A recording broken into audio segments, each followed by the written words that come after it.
Westy, what did you find?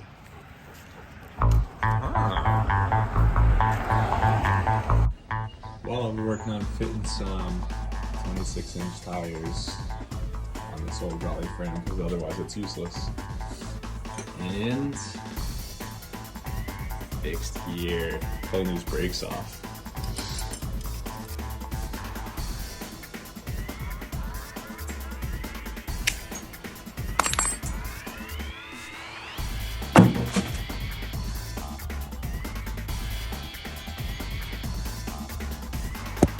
Love this Bartape. I'm actually going to try to save it. It'll match, it'll fit the bike perfectly. Okay. That loosened up that little screw in there.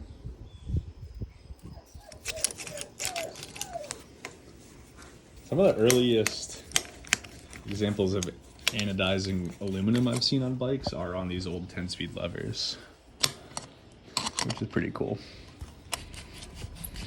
Thing's on there tight. I keep loosening it, but Ooh, thought I'd put it up at the old stand here. make it a little bit easier. About to pull these bars off. I think I got something neat for it. It doesn't. I don't need another drop bar gravel bike monstrosity, although it does kind of look cool like that. Maybe we'll go back. Who knows? But Okay, Bartape came off no problem. It wasn't sticky, it was just kind of stuck on there, so take these curlies off. Looks like somebody's been hammering on it. That's okay. That's all good. Just gotta find the sweet spot with these things. Bars off. Now here's my idea. These old English bikes have weird sized components sometimes, and I don't feel like keeping it in my brain what those sizes are. This is an old handlebar off of a Schwinn Cruiser from 1982. I remember it's one of the last Schwinns off the line in Chicago, but anyways, I want to see if this one will fit in here. Looks close enough. That'll do. Yep, those bars fit. It's gonna be sweet. This tire went on. It's my fixed gear. 26-inch, but it doesn't even have a tube in it, and they definitely rub here on the chainstays. So I'm gonna make a note of that, where they rub, which is pretty much right there. I like the paint on this bike, which is why I'm doing this. So I don't really want to screw the paint up. And that's where I'm going to crimp the chain stays. Seat stays look fine. That would be probably the end of this project if those didn't fit, or a smaller tire, which I don't want to spend any money on. But if I crimp those chain stays, I think we'll be good. This is a 26x2.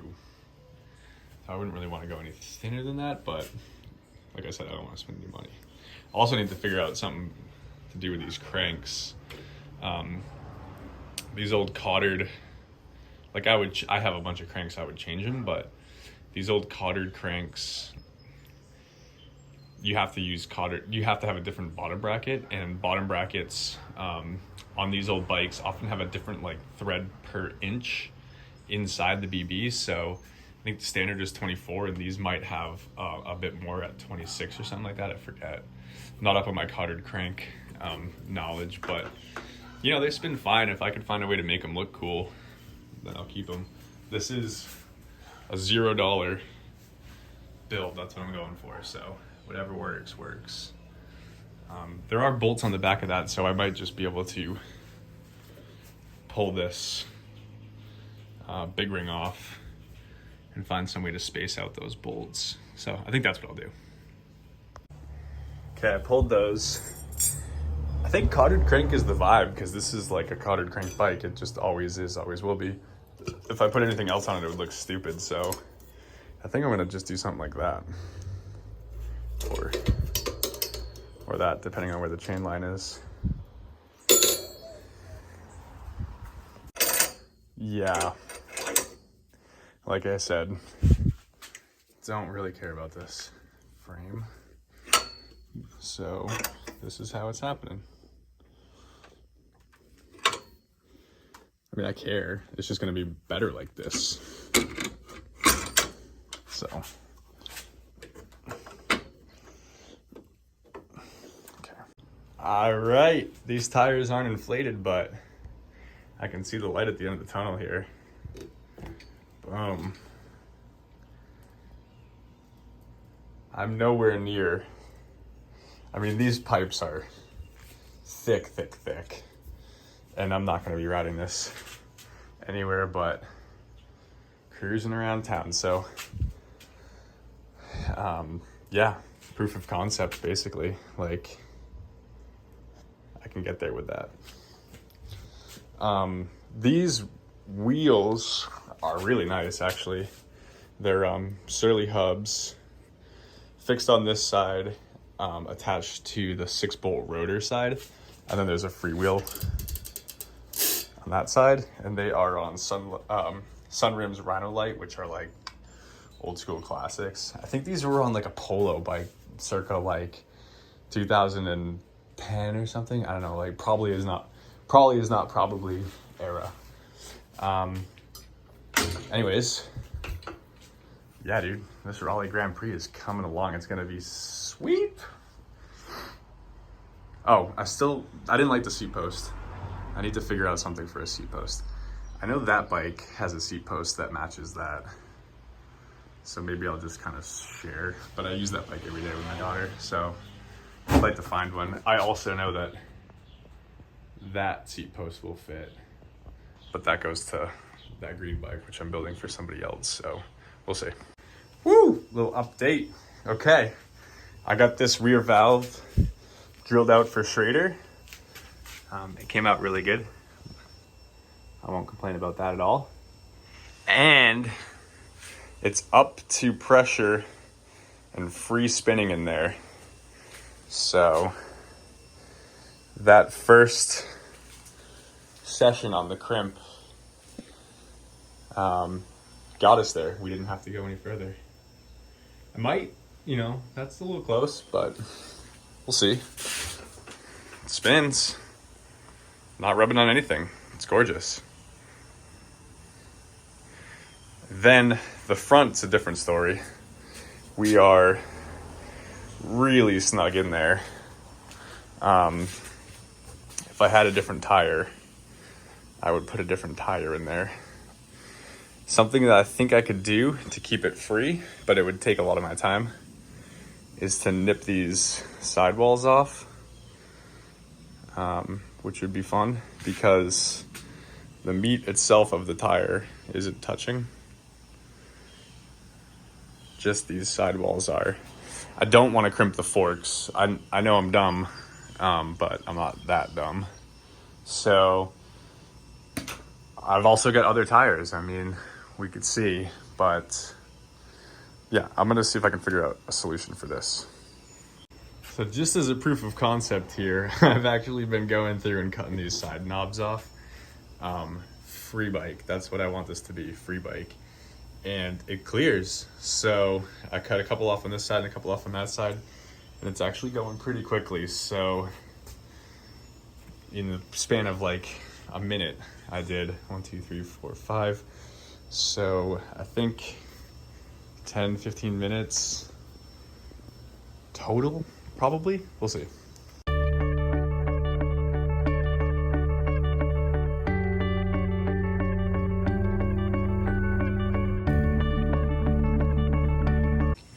Pulled it off the bike and put it in my lap, but these things are just falling right off. It's so easy. This one side is done. This is like World Cup downhill mountain biking stuff here. So this one's almost halfway done. Doesn't even look that bad.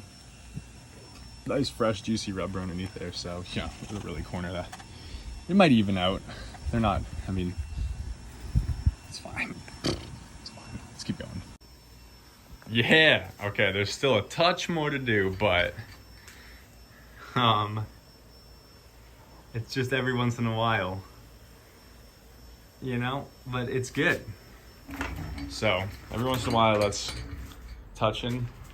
Rear is good. And if I need any more clearance, I think I'll go that route instead of modifying the frame anymore. I like that. So the baby's crying, so I gotta take a break.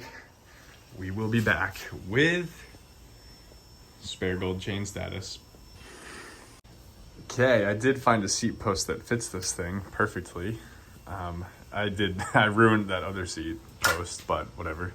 This is off of a different build I had downstairs in the basement. It's not doing anything right now, so just to get this bike rolling for today, we're putting this on it, and then I'll scrounge around some more and see if I can find a seat post. But dang, doesn't it look good with that Brooks saddle? Yeah. So let's see, what do I need? Okay, these seat binder bolts here. This frame here is pretty mangled, so we'll see. That's fine.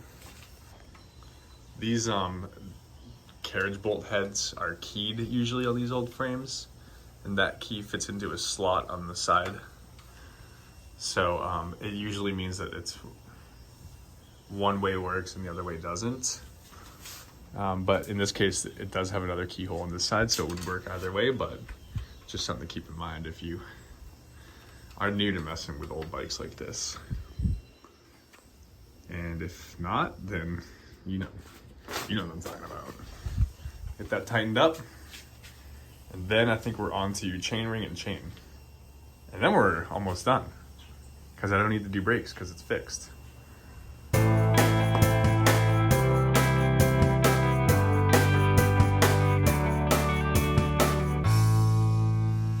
Here's the deal with the chain. I've got this, I had this old, not old, brand new KMC. Oh, that's not even it. That's my half link, which I'm not gonna use. But I had this old, I have this KMC chain, but it's a little bit too short. So I'm gonna take a chunk out of this and make up the difference. So that's how we're gonna do it. Cheap bike, cheap stuff, and I'm gonna run it with 2 quick links, I think. So that's what we're doing. This chain is directional. It likes to be going around this way. There's a flat top and sort of toothed bottom. Let's see. I will add this entire length of chain here.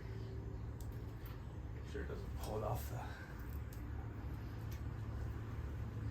using the quick link. Hopefully it works, and it seems promising. It'll work.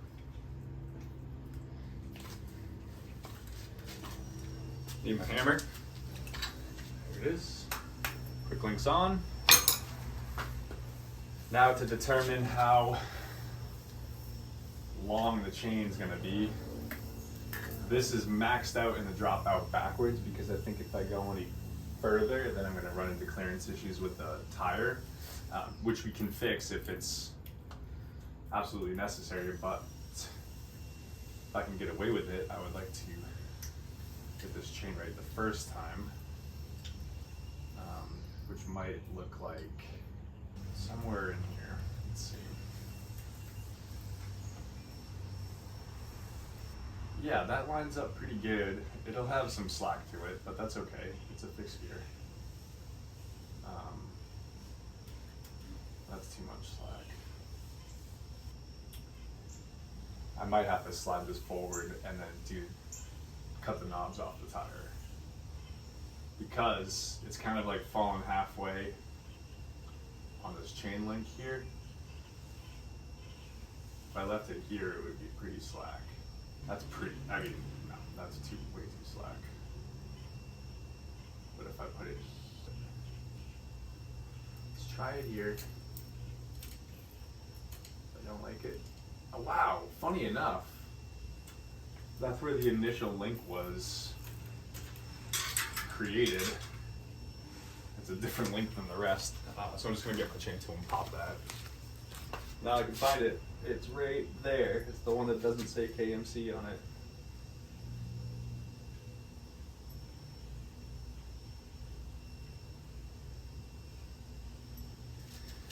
Let's just measure one more time.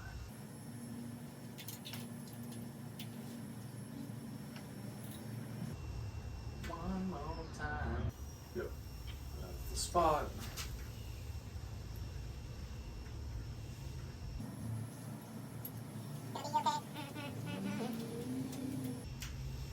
Okay, I'm not gonna walk you through this, but when I pop pins out of chains, I like to keep them, well, yeah, keep them partially inserted so that you can always just reuse it for garbage bikes. I don't know if I'll be able to pick that up, but yeah, no way. Anyways, keep them partially inserted and you can use them on garbage bikes in the future like this. You don't have to go buying new chains all the time. Okay, that's the slack that we're seeing. That's too much. Good for now though. Because we're just trying to ride it today. Could use my half length chain. Okay. Technically, it's a working bike now. I could get on this thing and ride it.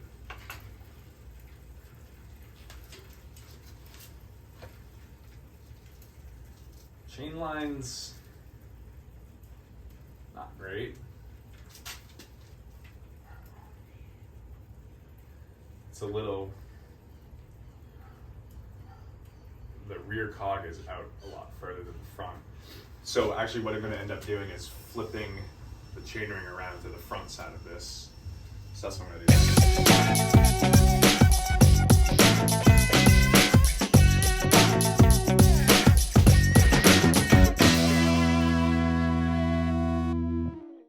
All right, this is where it's gonna get tricky. I just flipped this chainring around so that it's on this side of the backing plate of the crank, because I wanted to get this chain line a little bit straighter before it was in too far up front and out too far in the back. But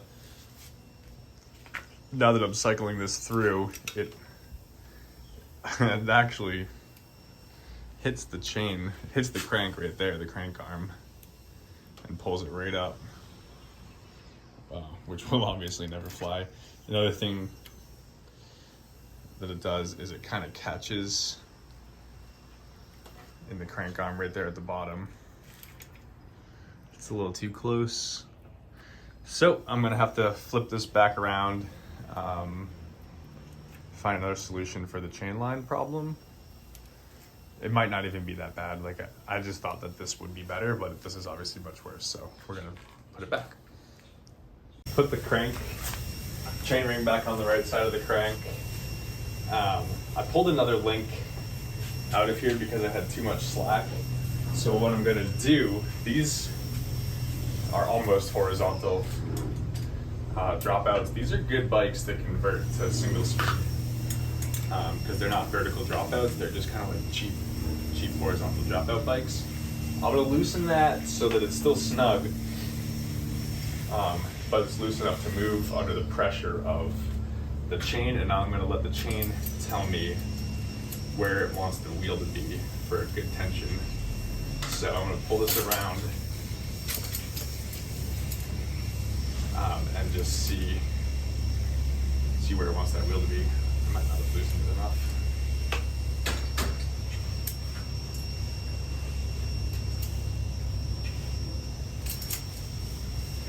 See, I already went too far. I think I'm gonna get away with this. No.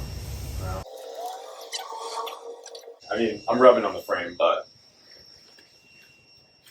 I think we've got a little bit of wiggle room. We can get that frame rub out. The thing that concerns me is this chain line right now. The chain line's pretty bad.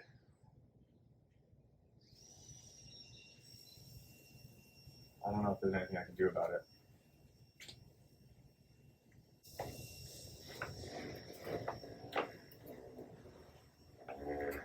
It doesn't like this chain line.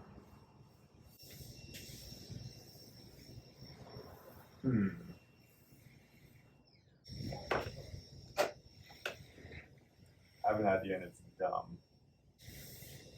The problem is, as it sits, the chain wants to come off. Well, two problems. One is we're rubbing. Two is as it sits, the chain wants to come off as you come around. This top here doesn't like being on it. When I move the chain ring to this side, it lines up and it likes it, but it hits on the crank arm. So I'm trying to think of a way that I could move everything outboard here or everything inboard there. This hub isn't going to fundamentally change. Could do the wrong thing and move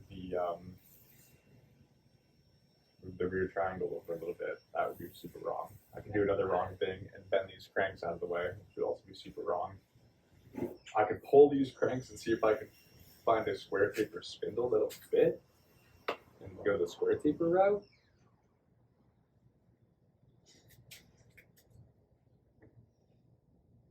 This is a big problem. Pulling this Cottered crank off,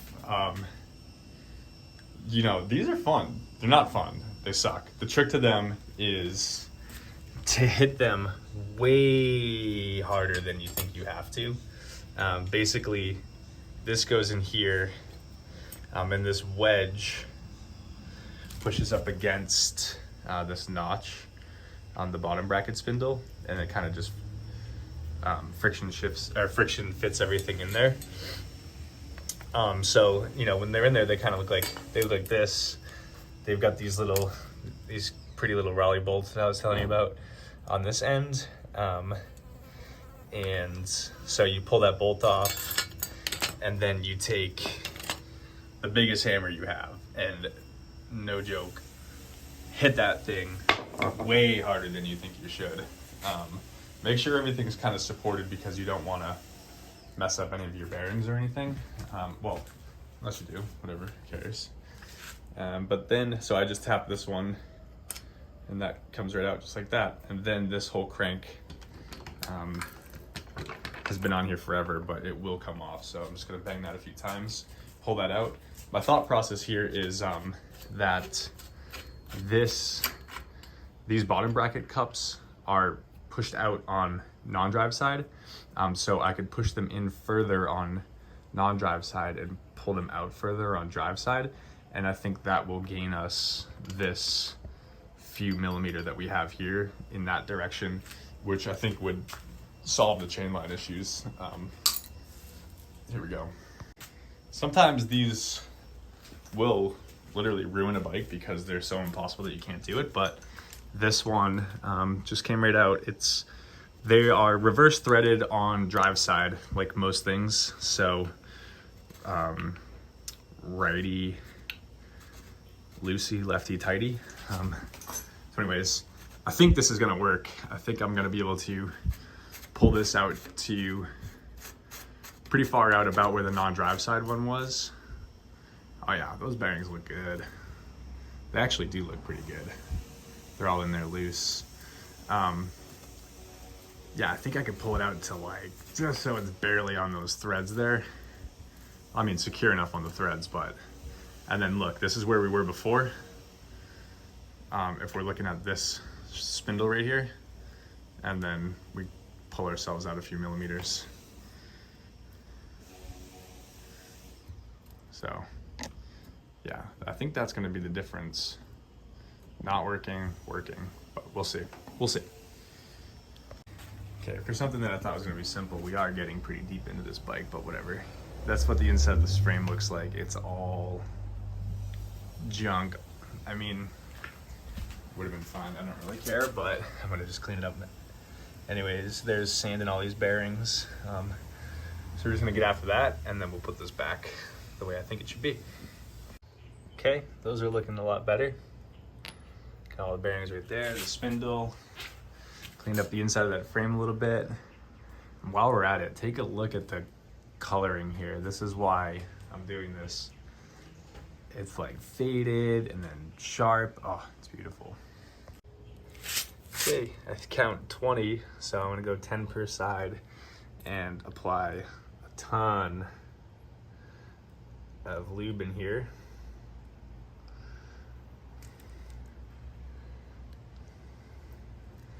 And then just one by one. 2. Put all these bearings in here. The lube will keep them secure while I put them in the bike. And by lube, I mean grease. Oh, look at that. They're all there. Sometimes they're not all there, which is fine. Whatever. Greased up the threads on this frame too.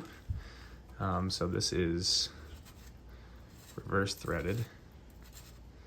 And this is where I want to set my chain line, correct my chain line. So I'm going to leave a couple of threads out there. I'm going to feel how many I can get away with. Okay, that's too little. That's probably catching on 4 threads there, so I think that's going to be good. Do the same thing to this other side.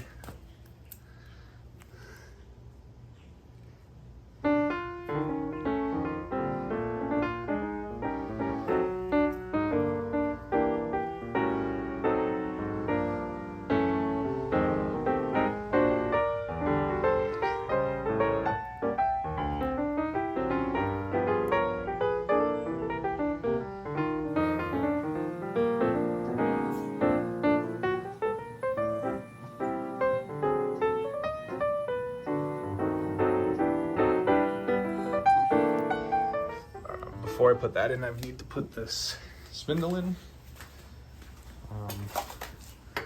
So it just goes in like that. By the way, if I didn't mention, I cleaned all those bearings with brake clean.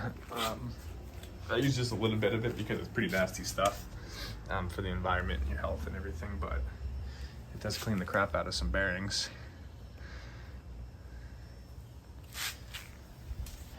Put a little bit more grease on these threads. Just, I don't care. I'll put a ton in there. Just let it be greasy.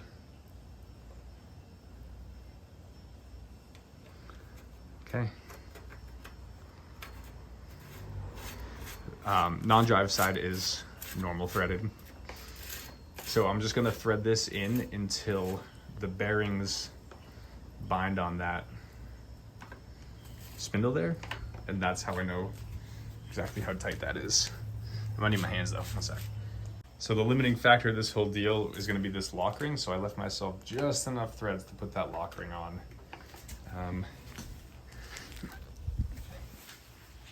Now we're sticking out much further on this side. Still have a few threads here to go to get that. Looks like it's hand tightening. Oh, breaking my own rule, going the wrong way.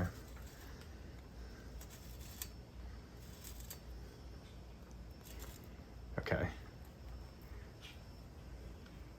That's just about where I want that to be.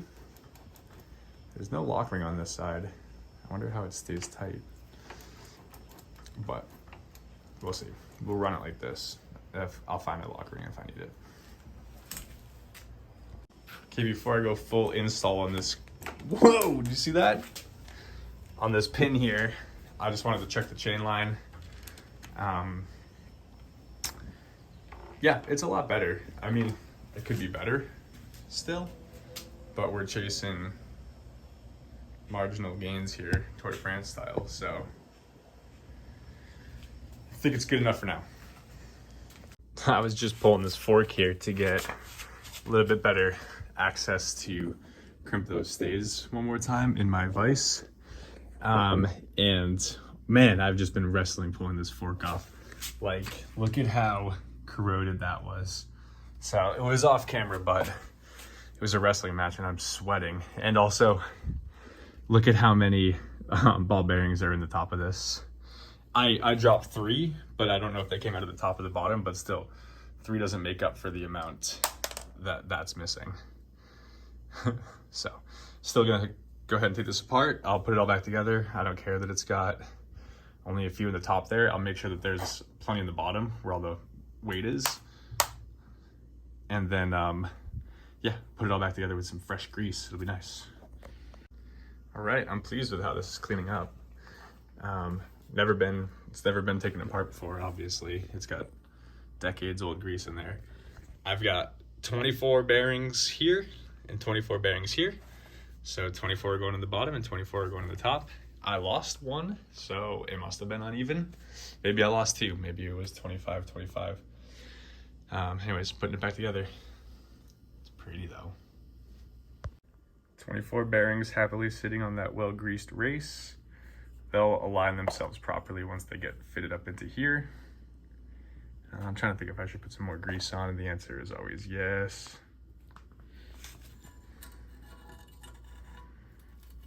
Yep, I can tell they're seated because it goes smoothly. So now I just got to put them in the top. First test ride here. Oh, it's amazing. Chainline's definitely an issue, but neither of the tires are rubbing. Everything else is moving smoothly.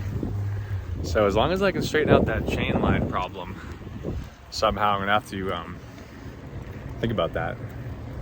We've got a good running bike here.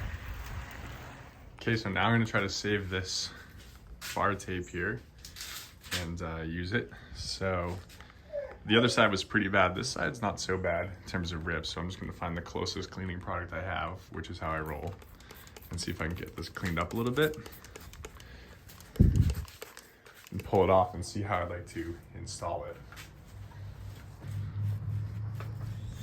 See how nicely it cleans up. Not bad. I can live with that.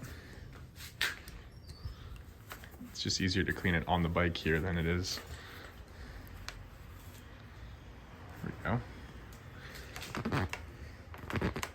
Okay, now I'm gonna start pulling it off. Okay, I'll take this bar end out. It only has 1, it didn't have another. I've got that one. It's kind of period. So we'll save that and use it. Here we go. I don't need much of this stuff. So we'll see. Maybe that end's pretty bad. So it's good from like here to, okay, let's just take it all off and then do it.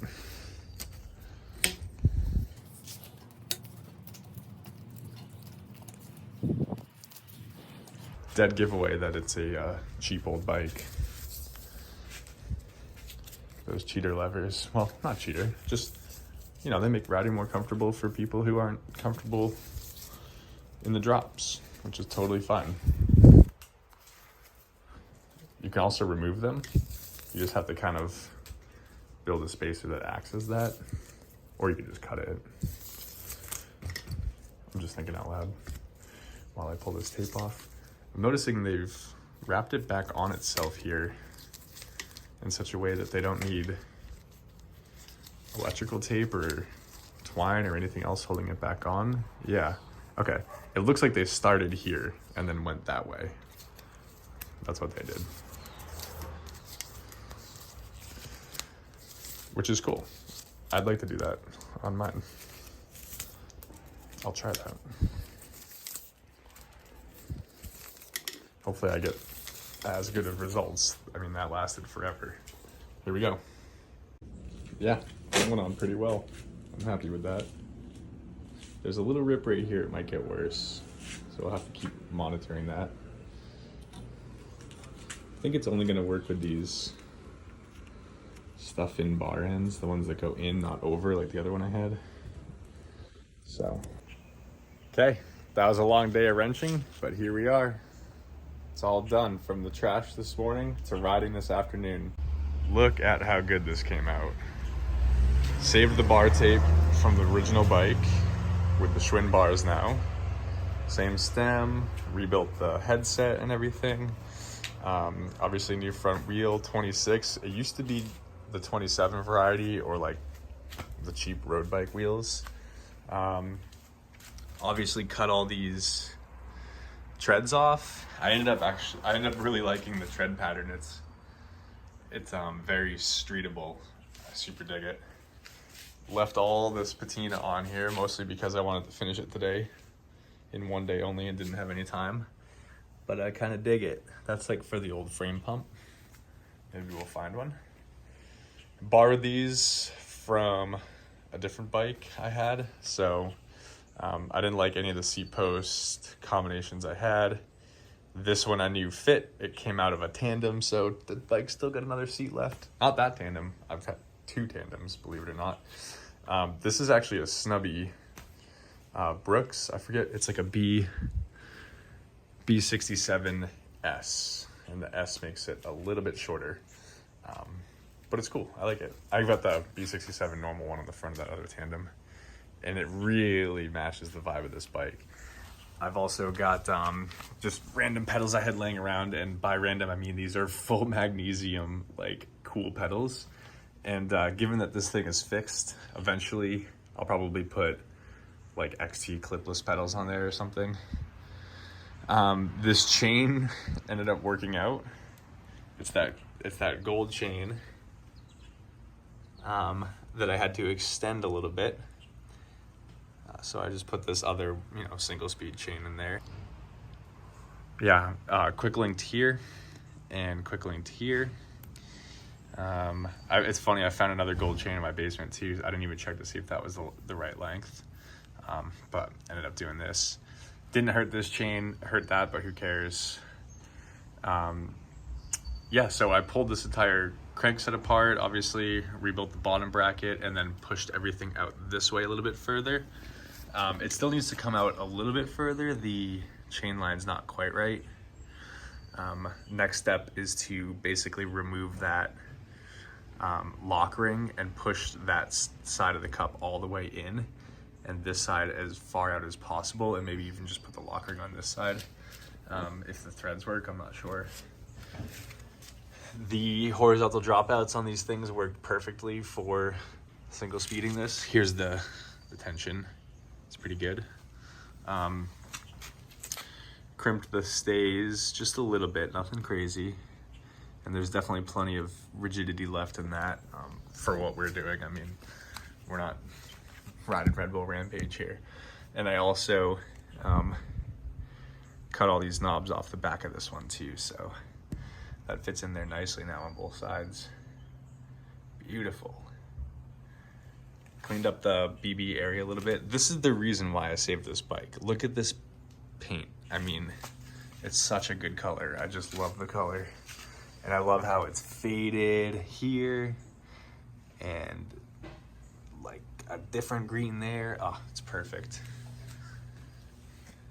Left this, why not? Yeah, that's it. So excited about this thing. Raleigh Grand Prix.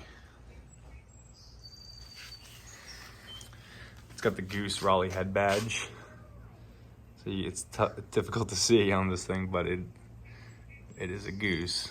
It says the Raleigh. Oh, I never even thought to figure out what year this bike is.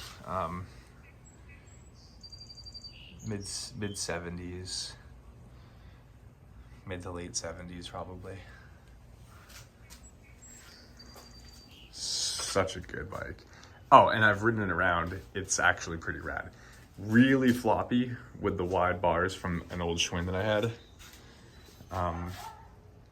You definitely get some flex out of all of this thin steel tubing. But it is fun. And then fixed throws me for a loop every time, because I'm not usually a fixed rider. I also feel like I'm gonna catch my toes in those in it and just lose a toe. So eventually I will be putting real pedals on and putting real shoes on. But for now, I'm psyched. Thanks for watching.